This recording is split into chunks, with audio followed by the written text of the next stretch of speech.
नमस्ते। Hello everyone. Welcome to my channel science and math up. आज हम शुरू करने जा रहे हैं क्लास 10 का एक चैप्टर लाइट। तो बिना टाइम गवाए हम शुरू करते हैं आज का चैप्टर लाइट। तो चलिए शुरू करते हैं। First question is what is light? Light is nothing, you can say that light is a thing which enables us to see. Because of light we can see anything. यानी जो हमें कोई भी चीज़ दिखने में हेल्प करता है वो लाइट है। ठीक है। अच्छा, उसे इससे पहले मैं थोड़ा बता दूं कि जो लाइट है ना, तो लाइट को बहुत सारे साइंटिस्ट हैं जिन्होंने टाइम के अकॉर्डिंग बहुत कुछ स्टडी किया है। जैसे कि पहले न्यूटन, सर आइजैक न्यूटन, उन्होंने लाइट को as a wave, form of wave की तरह माना कि लाइट एक वेव है, उसके अकॉर्डिंग उन्होंने स्टडी किया। बाद में हाइसन आए, उन्होंने कहा नहीं नहीं, लाइट एक पार्टिकल है, लाइट वेव नहीं है, एक पार्टिकल है। तो जैसे कहीं किसी जगह पे भी लाइट आता है तो वो एक बहुत सारे पार्टिकल का जो टूगेदर एक साथ में होकर वो लाइट आता है। ठीक है। उसके बाद आइंस्टाइन, सर आइंस्टाइन ने उन्होंने कहा नहीं, जो न्यूटन साहब बता के गए थे वही ठीक है। यानी लाइट को उन्होंने एज पार्टिकल मान के स्टडी किया। यानी जिन्होंने यानी फोटोन थ्योरी को उन्होंने जन्म दिया। हालांकि फोटोन उन्होंने नाम नहीं दिया था, एक शायद प्लंक करके कोई साइंटिस्ट उन्होंने नाम दिया था, मुझे जितना ध्यान है। चलिए, तो फाइनल कंक्लूजन क्या है? तो फाइनल कंक्लूजन ये है कि लाइट को आप अगर कोई वेव नेचर मान के अगर स्टडी करना चाहता है तो लाइव एज ए वेव काम करेगा। और अगर कोई लाइट को एज ए पार्टिकल मान के उसको स्टडी करना चाहता है तो light as a particle form में बिहेव करेगा। ये है फाइनल कंक्लूजन। चलिए, ये थोड़ा मैं ऐसे जानकारी के लिए मैंने बता दिया। लेकिन नेक्स्ट हम बात करते हैं कि लाइट क्या है। Light is a form of energy which travels in a straight line. यानी लाइट हमेशा एक स्ट्रेट लाइन में ट्रैवल होता है। और हम जो आपका सिलेबस है क्लास 10 का, उसके अकॉर्डिंग हम ये मान के चलेंगे कि लाइट आपका एज ए पार्टिकल, यानी नेचर, पार्टिकल नेचर के बारे में। हालांकि लाइट डुअल नेचर है, आगे हम स्टडी करेंगे। तो डुअल नेचर में से एक मैंने आपको जैसे बताया था पहले कि वेव नेचर वाला है और एक है पार्टिकल नेचर। तो हम इस आपके सिलेबस के अकॉर्डिंग पार्टिकल नेचर जो है उसके बारे में हम स्टडी करेंगे। अच्छा, तो मैंने क्या बताया कि लाइट आपका एक फॉर्म ऑफ एनर्जी है जो हमेशा स्ट्रेट लाइन में चलता है। और ये जो स्ट्रेट लाइन में चलता है, this property, because of that line pass always passes through a straight line, this property is known as rectilinear property। so rectilinear propagation means जो हमेशा सीधा चलता है। लीनियर मीन्स लाइन, तो सीधा सीधा एक लाइन पे सीधा चलता है, तो उसे कहते हैं रेक्टिलिनियर प्रोपगेशन। ओके। उसके बाद हम थोड़े से जो बेसिक चीज़ है लाइट के बारे में वो हम जान लेंगे। क्या है वो चीज़ कि जो लाइट है इट ट्रैवल्स एट आपका 3 × 10⁸ एट वैक्यूम। ठीक है, ये चीज़ याद रखना है। या फिर 3 लाख किलोमीटर पर सेकेंड। बता दिया कि ये जो स्ट्रेट लाइन में लाइन आपका ट्रैवल होता है, इस प्रॉपर्टी को हम कहते हैं रेक्टिलिनियर प्रोपगेशन। ये मैंने पहले ही बता दिया। फिर है, अच्छा, जो शैडो फॉर्मेशन है, फॉर्मेशन ऑफ शैडो, यानी जब भी किसी भी चीज़ के ऊपर सीधे कोई भी सोर्स से लाइट आता है, ठीक है, तो जब उसके पीछे शैडो फॉर्मेशन होता है, वो शैडो फॉर्मेशन किस लिए होता है? लाइट स्ट्रेट लाइन में पास होता है, इसीलिए शैडो फॉर्मेशन होता है। आप लॉजिकली सोचिए, अगर मान लीजिए लाइट ऐसा वेव होता कि सामने कोई ऑब्स्टेकल है और लाइट जैसे उस ऑब्स्टेकल को देखा, उसका रास्ता मोड़ लिया, तो कभी भी शैडो फॉर्मेशन नहीं हो पाता। चलिए ठीक है। तो जो स्ट्रेट लाइन में लाइट आपका पास होता है, उसकी वजह से आपका शैडो फॉर्मेशन होता है। उसके बाद क्या है, आपका है कि जो फोटोन, मैंने पहले ही बता दिया था कि जो आइंस्टाइन, हम इस चैप्टर में हम लाइट को ऐसे पार्टिकल मान के पढ़ेंगे। तो जो पार्टिकल यानी फोटोन, तो जो फोटोन है ये एक जब सिंगल लाइन में फॉर्म होता है ना, उसका एक हम कहते हैं रे ऑफ लाइट, यानी एक के पीछे एक। हालांकि इसको तो आप डिस्टिंग्विश नहीं कर पाएंगे, you can not distinguish a single रे ऑफ लाइट। जैसे गाड़ी का आपका हेडलाइट में आता है या फिर टॉर्च फेंकते हैं, वो एक सिंगल रे ऑफ लाइट नहीं है, बहुत सारे रे ऑफ लाइट को लेकर एक, जो हम टॉर्च में या फिर कहीं पे भी light of source of light देखते हैं जनरली, जो कार में या मोटर बाइक जो भी है, अ, अ, उसको हम बीम ऑफ लाइट कहते हैं। आपका नेक्स्ट है कि जब बहुत सारे, सॉरी हाँ, बहुत सारे रे ऑफ लाइट एक साथ में इकट्ठा जुड़ जाता है, तो उसको हम कहते हैं बीम ऑफ लाइट। और रे ऑफ लाइट जैसे एक सिंगल लाइन, बहुत सारे फोटोन जब एक सिंगल लाइन में पास होता है उसे हम कहते हैं रे ऑफ लाइट। ओके, उसके बाद हम आपका जो मेन टॉपिक है वो हम जानेंगे, वो है रिफ्लेक्शन ऑफ लाइट। देखिए ये बहुत ही इंटरेस्टिंग है, हालांकि इतना मुश्किल भी नहीं है, बहुत आसान है। क्या है रिफ्लेक्शन ऑफ लाइट? ये चीज़ क्या है कि रिफ्लेक्शन का मतलब जनरल टर्म में क्या होता है, व्हाट इज रिफ्लेक्शन? कि किसी भी चीज़ टकरा के वापस आना, ये होता है रिफ्लेक्ट होना, रिफ्लेक्शन होके आना। ये हम जो हमारे डेली लाइफ है, डे टू डे लाइफ, ये टर्म हम सुने होंगे। तो लाइट रिफ्लेक्शन क्या होता है, जैसे किसी भी सरफेस पे जब लाइट टकराती है वो चीज़ क्या होता है, वापस आ जाता है। अच्छा, ये यहाँ पे मैं बता दूँ, मान लो यहाँ पे मैंने हालांकि एक इमेज में मैंने दिखाया है कि ये एक आपका, सॉरी, ये एक सरफेस है, एक सरफेस है, ठीक है, ये एक सरफेस है। अच्छा, यहाँ पर जैसे ये आपका लाइट आया, ये जो लाइट आने के बाद ना, ये डिपेंड करेगा कि मेरा टाइप ऑफ सरफेस कैसा है। लेकिन कुछ लाइट टकरा के वापस जाता है, अगर मीडियम ट्रांसपेरेंट है तो कुछ आपका सीधा आ जाता है, मतलब आपका जो सोर्स ऑफ, सॉरी, जो आपका सरफेस है उसको पास करके आ जाता है।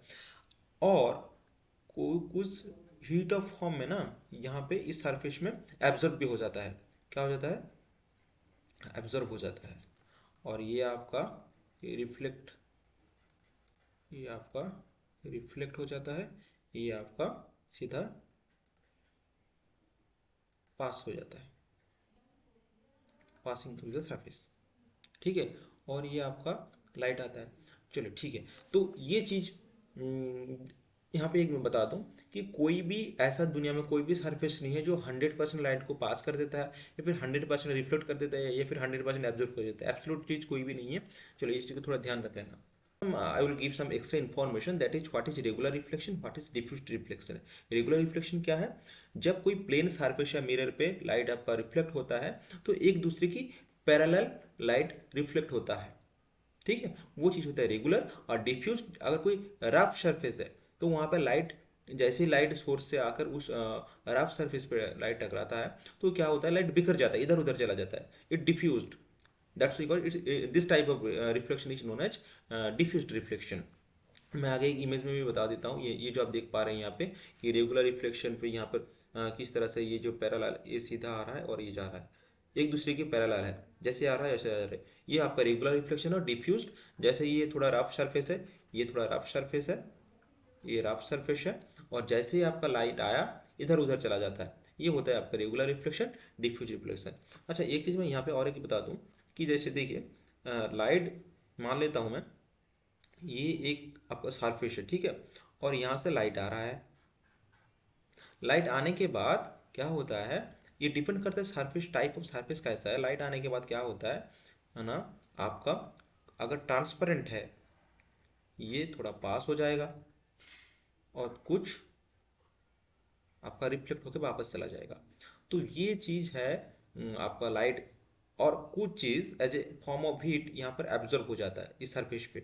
दुनिया में कोई भी ऐसा आपका सरफेस नहीं है जो 100% लाइट को पास कर देता है, या फिर 100% लाइट को रिफ्लेक्ट कर देता है, या फिर 100% लाइट को आपको एब्जॉर्ब कर लेता है। ये चीज़ को थोड़ा ध्यान रखना है, ये थोड़ा रिफ्लेक्ट हो जाएगा आपका, ये थोड़ा आपका एब्जॉर्ब हो जाएगा as a form of heat, and ये आपका पासिंग होके आ जाएगा, ठीक है। इस चीज़ थोड़ा सा मैंने बता दिया और कुछ नहीं, यहाँ पे तो मैंने बता दिया regular reflection, diffuse reflection.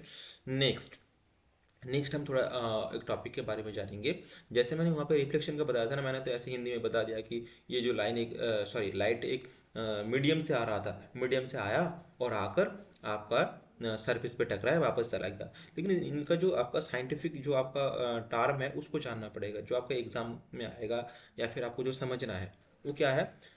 What is incident ray? Incident ray, the ray of light that falls on the reflecting surface। यानी जैसे कि यहाँ पे मैंने इमेज में आप देख सकते हैं, ये आपका है, क्या है, ये एक सरफेस है, मिरर है, यहाँ पर आप देख सकते हैं कि ये मिरर है, यहाँ पर दे रखा है। और ये जो लाइट आ रहा है ना यहाँ से जो आपका लाइट आ रहा है, सॉरी, यहाँ से जो आपका लाइट आ रहा है, यहाँ से ये जो लाइट आ रहा है ना, ये ये आपका क्या है, इंसिडेंट रे है। ये आपका क्या है, इंसिडेंट रे है। उसके बाद reflected, very easy, the ray of light that bounces back from the reflecting surface to the same medium. हम रिफ्लेक्शन में पढ़े थे। तो ये जो आपका है, ये हो गया आपका रिफ्लेक्टेड रे। क्लियर? ये हो गया ये हो गया इंसिडेंट रे, इधर हो गया reflected ray. Very good. Next है नॉर्मल। नॉर्मल क्या है, एक इमेजिनरी लाइन है। अच्छा, ये पॉइंट है ना, ये पॉइंट, इसको हम कहते हैं point of incidence. Point point of incidence,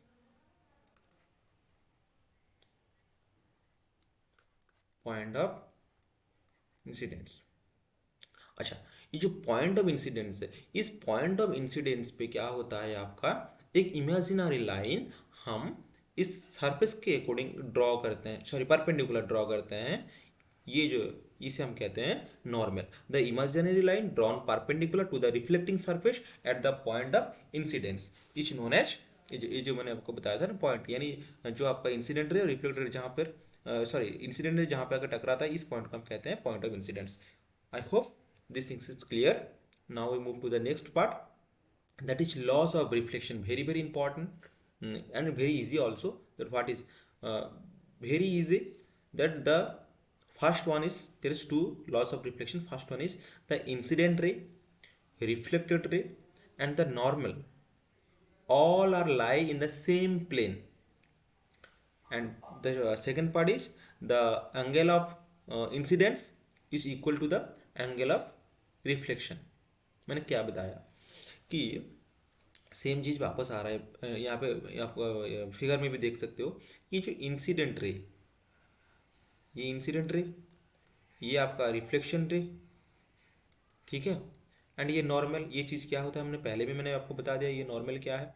अच्छा, ये ऑल लाइज ने, मतलब ये तीन जो चीज़ है ना, तीनों चीज़ एक ही प्लेन में रहता है। कहने का मतलब, मान लीजिए, अच्छा यहाँ पर प्लेन मतलब मैं आपको थोड़ा समझाने की कोशिश करूँगा कि मान लीजिए ये पीछे दीवार है, ठीक है। ये जो मैंने रेड कलर में ये रख दिया ना, इसको मान लो एक बार, ये पीछे दीवार है, ये तो सरफेस आई है, पीछे भी दीवार है। तो जो दीवार के अकॉर्डिंग अकॉर्डिंग क्या लग रहा है, कि जैसे लग रहा है ना कि दीवार पे ये तीनों चीज़ मैंने ड्रॉ कर दिया, यानी जो दीवार को अगर उसको मैंने प्लेन मान लिया, तो एक सेम प्लेन पे तीनों लाई हो रहा है, तीनों चीज़ एक जगह पे है, ठीक है, सो रहा है ऐसा लग रहा है, ठीक है। ऐसा तो नहीं है, चलो जो भी। तो ये हो गया आपका फर्स्ट लॉ। और एक होता है angle of incidence and angle of reflection. Angle of incidence मैंने शायद पहले नहीं बताया। ये चीज़, ये जो नॉर्मल के साथ नॉर्मल, ये नॉर्मल, नॉर्मल के साथ इंसिडेंस रे जो एंगल फॉर्म होता है, फॉर्म करता है, उसे कहते हैं हम एंगल ऑफ इंसिडेंस, जिसे हम आई से डिनोट करते हैं एंगल। ये होता है एंगल ऑफ इंसिडेंस। एंड ये जो r, the angle formed by the reflected rays to the normal is known as reflected angle of reflection, sorry, angle of reflection। यानी इंसिडेंट रे नॉर्मल के साथ जो एंगल फॉर्म करता है वो क्या होता है, एंगल ऑफ इंसिडेंस। और रिफ्लेक्टेड रे नॉर्मल के साथ जितना एंगल फॉर्म होता है वो होता है आपका angle of reflection. Clear? Angle of incidence, हाँ, सेकंड लॉ में ये होता है आपका कि जो angle of I and angle of r ये ऑलवेज इक्वल होता है। यहाँ पे मैथमेटिकल एक्सप्रेशन ये आप देख सकते हो, ये आप देख सकते हो, angle of I and angle of R is always equal, यानी angle of incidence is equal to always angle of reflection. Clear? Now we move to the next part. क्या है? Mirror, plane mirror. मिरर क्या है? Plane mirror has a flat reflecting surface. जिस तरह हम घर पे शीशे में देखते हैं ना, अपनी शक्ल को देखते होंगे आप लोग सब। चलिए मैं तो मजाक कर रहा हूँ, हाँ मजाक तो नहीं, हर कोई देखता है अपना शक्ल पसंद भी है सबको शक्ल देखना। चलिए ठीक है, हम नेक्स्ट बात करते हैं plane mirror. Plane mirror has a flat reflecting surface. यहाँ पे मैंने इमेज में भी दिखाया है। ये मान लेते हैं एक प्लेन मिरर है, ठीक है, ये एक आपका प्लेन मिरर। ये आपका प्लेन मिरर है। अच्छा, यहाँ पे मैंने कुछ चीज़ बताया पहले।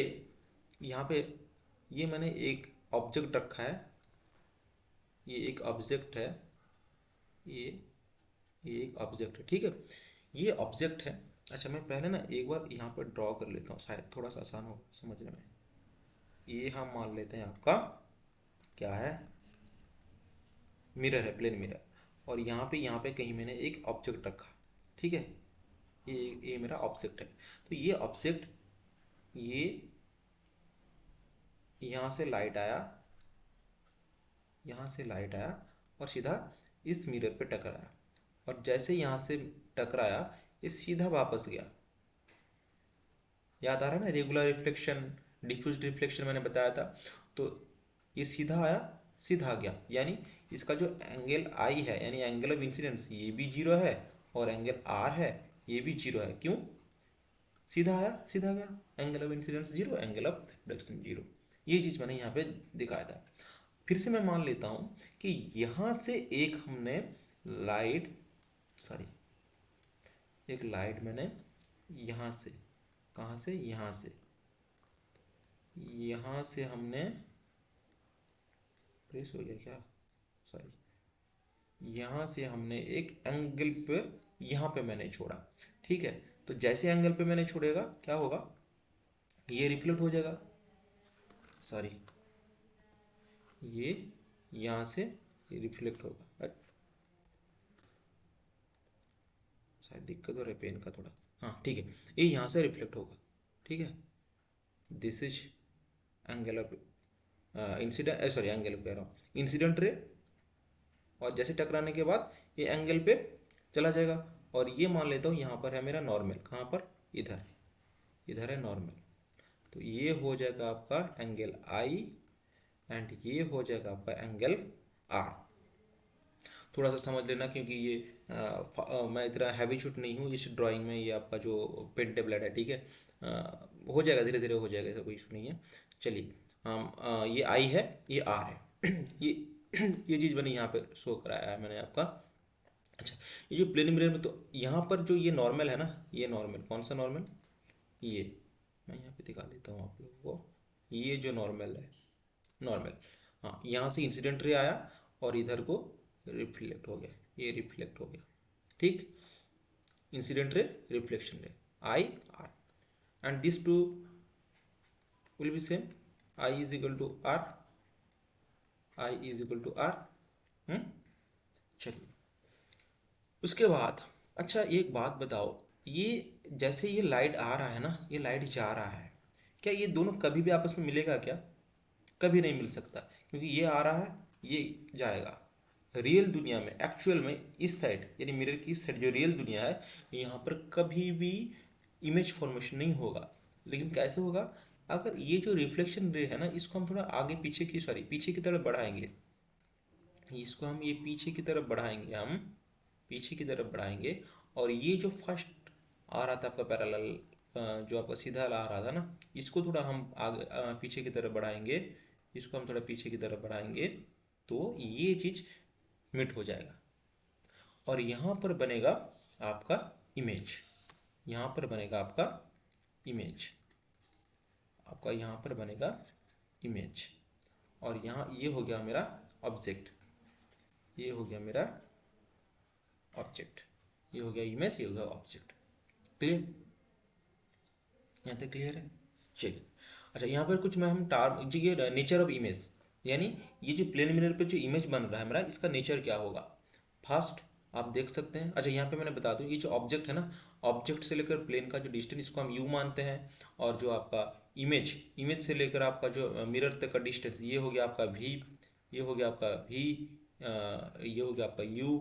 हाइट ऑफ ऑब्जेक्ट, यानी इसको हम डिनोट करते हैं एच ओ, इसको हम डिनोट करेंगे एच ओ से, और हाइट ऑफ इमेज इसको हम डिनोट करेंगे एच आई से, ठीक है। अच्छा हाँ, आज जो मैं हम बात कर रहे थे कि नेचर ऑफ इमेज, इसका नेचर कैसा होगा, पहले हमेशा ध्यान रखना कि वर्चुअल इमेज बनेगा। वर्चुअल कैसे, क्योंकि इधर वाला है रियल, रियल दुनिया, कौन सा, ये जो मिरर है, मिरर का इस साइड, ये हो गया आपका रियल दुनिया। यहाँ पर कभी भी इमेज नहीं बन पाएगा प्लेन मिरर में, ये हमेशा कहाँ बन रहा है, बैक साइड बन रहा है। तो इसीलिए ये हो गया आपका वर्चुअल। और कि वर्चुअल इमेज कैसे बनेगा, और वर्चुअल के साथ हमेशा आता है इरेक्ट, वर्चुअल के साथ आता है इरेक्ट, वर्चुअल के साथ आता है इरेक्ट। ये दोनों भाई बहन है, मैंने पहले भी बताया। चलिए, इरेक्ट का मतलब क्या होगा कि जैसे ही आपका ऑब्जेक्ट है वैसे ही आपका इमेज दिखेगा। यानी ये इसका ऊपर की तरफ हेड है ना, इसके ऊपर की तरफ ये एरो साइन है, ये एरो साइन है, तो इमेज में भी ऊपर की तरफ आपका ये वाला एरो साइन, इसको हम हेड मान लेंगे, तो ये हेड है, और नीचे ये आपका जो फ्लैट पोर्शन ये नीचे है इमेज में भी, और इधर आपका ये आपका फ्लैट पोर्शन, ये इसका ये होता है इरेक्ट का मतलब। नेक्स्ट होता है सेम साइज, यानी height, height of object is equal to height of image, यानी दोनों का हाइट हमेशा सेम होता है प्लेन मिरर के केस में। Fourth one is laterally inverted, laterally inverted यानी जो यहाँ पे मैंने लिख रखा left and right are interchange, यानी आप जब भी शीशे के सामने खड़े होगे ना, अगर आपका राइट हैंड जो है वो ऊपर की तरफ करेंगे, तो वो शीशे में जो आपका इमेज देखेंगे वो आपका लेफ्ट हैंड खड़ा गया है, ऊपर कर रहा है। ठीक है, ये इसको हम कहते हैं लैटरली इन्वर्टेड। और जो आपका लास्ट है कि u is equal to v, यानी u हमेशा v के बराबर होता है, यानी जो distance from mirror to the object and distance from mirror to the image is always equal, ये होता है आपका प्लेन मिरर का नेचर ऑफ इमेज। ठीक है, होप ये आपको समझ में आ गया होगा। नेक्स्ट हम बात करेंगे spherical mirror. Spherical mirror is a mirror whose reflective surface forms a part of sphere, यानी मैं आपको यहाँ पे बता देता हूँ। देखिए, इससे पहले ना हम इसको थोड़ा जानेंगे। ये जैसे मैंने यहाँ पे लिख रखा है, ये हो गया आपका, ड्राइंग पे इतना ये बढ़िया नहीं हो रहा है, फिर भी मैं कोशिश कर रहा हूँ। ठीक है। ओ, ये कहाँ चला गया। ठीक है, हालांकि यहाँ पे बहुत बढ़िया से दे रखा है। ये हो गया आपका, अच्छा, ये हो गया आपका कॉनकेव मिरर। जो ये जो मैं साइन लगा रहा हूँ ना, इसका मतलब ये हो गया आपका रफ सरफेस, ये हो गया आपका रफ सरफेस, ये हो गया आपका रफ सरफेस, ये हो गया आपका कॉनकेव, ये हो गया आपका कन्वेक्स। इसको याद कैसे रखेंगे, कनकेव, केव का मतलब क्या है, गुफा, केव। यानी ये देख, ये देखिए, ये जो आपका मिरर है ना, ये ऐसा लग रहा है ना अंदर की तरफ थोड़ा घुसा हुआ है, ये थोड़ा अंदर अंदर की तरफ है, तो ऐसा लगेगा एक गुफा की तरह है। ठीक है, तो इस तरह से याद रख लेना कि ये कॉनकेव है, और जो बाहर की तरफ होगा ये हो गया आपका कन्वेक्स। चलिए, तो कनकेव मिरर क्या है, जो मैंने आपको बताया, ये स्फेरिकल मिरर कुछ reflecting surface is curve, reflecting surface carved inwards, ये कार्व आपका इनवर्ड में है ना, ये हो गया कनकेव, और जिसका आउटवर्ड में होगा वो हो गया आपका कन्वेक्स। ठीक है, अच्छा, ये जो आपका कनकेव मिरर और कन्वेक्स मिरर है, इसमें आपका मिरर कैसा फॉर्म होता है, इमेज कैसे बनता है, ये चीज़ हम देखेंगे। चलिए, ये चीज़ हम देखेंगे, एक बार ड्रॉ करना पड़ेगा। चलिए, मैं यहाँ पे थोड़ा खाली जगह यहाँ पे ड्रॉ कर लेता हूँ। ये आपका हो गया कॉनकेव। ठीक है, अच्छा, ये ये एक पॉइंट है जिसको हम मान लेंगे सी। सी क्या है मैं बताता हूँ धीरे धीरे। अच्छा, ये चीज़ हालांकि ये तो 2D डायग्राम में ऐसे लग रहा है ना कि एक सिंपल मैंने लाइन ड्रॉ किया, इसको आप इमेजिन कीजिए कि एक स्फीयर है, पूरा एक स्फीयर, पूरा गोल स्फीयर है, स्फीयर का एक पार्ट है, तो उस पार्ट के अकॉर्डिंग ये आपका हो गया इसका सेंटर, इसका मतलब ये पूरा सर्कल, पूरा सर्कल आएगा, सर्कल नहीं है मतलब स्फीयर, स्फीयर को अगर हम उसमें 2D में देखेंगे ना तो एक सर्कल की तरह आएगा। तो ये आ गया इसका इसका सेंटर, ये आ गया इसका, तो हम यहाँ से हम ड्रॉ कर रहे हैं एक लाइन। ठीक है, और यहाँ पर एक हम दूसरा ड्रॉ कर लेते हैं, ये हो गया आपका रफ सरफेस, आपका इधर बैक साइड में होगा, बैक साइड में इसका रफ, और इसका भी शेम हमने ड्रॉ कर लेते हैं, ये आपका सेंटर है। ठीक है, इतना आ गया आपका ही समझ में आ गया। चलिए फिर, अच्छा इसको हम नाम दे देते हैं सी, इसको नाम दे देते हैं पी, इसको भी नाम देते हैं हम पी। अच्छा, मैंने यहाँ पे लिख रखा है, मैंने आपको बता भी दूंगा बाद में क्या है ये क्या चीज़। उसके बाद इन दोनों का मिड पॉइंट कहीं यहाँ पर होगा, यहाँ पर होगा इस दोनों का मिड पॉइंट, और यहाँ पर होगा इसका भी मिड पॉइंट। ठीक है, इसको हम नाम दे देते हैं एफ, इसको हम नाम दे देते हैं एफ। ठीक है, अच्छा ये सी का मतलब क्या है, यहाँ पे मैंने लिख रखा है सेंटर ऑफ कर्वेचर। पी का मतलब होता है पोल, यानी अच्छा ये जो एक्सिस है ना, ये जो मैंने लाइन ड्रॉ किया, ये होता है आपका क्या, प्रिंसिपल एक्सिस। ये होता है आपका प्रिंसिपल एक्सिस। प्रिंसिपल एक्सिस ये भी है आपका प्रिंसिपल एक्सिस, प्रिंसिपल एक्सिस। ठीक है, तो द प्रिंसिपल एक्सिस जहाँ पर आपका मिड होता है, जो आपका कनकेव मिरर है या फिर कॉन्वेक्स मिरर है, जो भी आपका स्फीयर पार्ट है उसमें जहाँ पर मिड होता है उस जगह हम कहेंगे पोल। ठीक है, और इन दोनों का मिड पॉइंट जो है फोकस, और क्या रह गया, हाँ ये जो आपका स्फीयर का पार्ट है ना, इस पॉइंट से लेकर इस पॉइंट यहाँ पर, ये जो पॉइंट है ये, यानी ये पूरा जो जगह, ये पूरा जगह, पूरा जो डिस्टेंस, इसको कहेंगे एपर्चर, सॉरी एपर्चर। ठीक है, उसके बाद और क्या है, और कुछ रह गया नहीं, ये चीज़ें हैं। बाकी इनका जो डेफिनेशन है हम आगे इन सारे के डेफिनेशन हम पढ़ेंगे कि प्रिंसिपल एक्सिस किसे कहते हैं, radiation curvature, pole, principal axis, focus, focal length, इनका डिटेल्स में आगे पढ़ेंगे हम। ठीक है, आज के लिए इतना ही। Thank you. अगर कुछ वो डाउट हो तो मुझे कमेंट में ज़रूर पूछना। ठीक है, और अगर पसंद आए तो लाइक शेयर ज़रूर करना, ये तो बोलना ही है। ठीक है,